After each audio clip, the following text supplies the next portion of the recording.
Le Parti radical de gauche, PRG, s'appelle radical pour des raisons historiques, et non parce qu'il serait extrémiste au sens moderne du terme.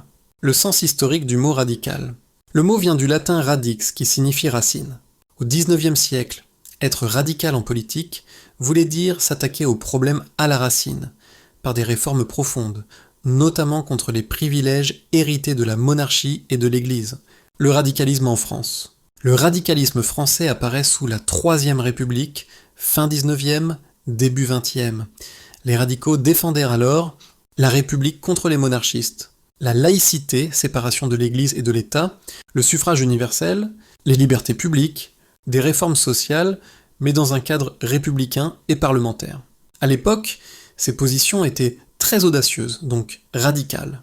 Pourquoi de gauche ? Le radicalisme a longtemps été le grand parti de gauche modéré en France. Avec le temps, le mouvement s'est divisé. Une branche est restée centriste ou centre-droit, aujourd'hui le Parti radical, une autre s'est ancrée clairement à gauche, devenant le Parti radical de gauche, PRG. Le de gauche sert donc à le distinguer de l'autre famille radicale. En résumé, le PRG s'appelle radical parce que 1. Il hérite d'un courant historique républicain. 2. Radical signifiait réformateur profond, pas extrême. 3.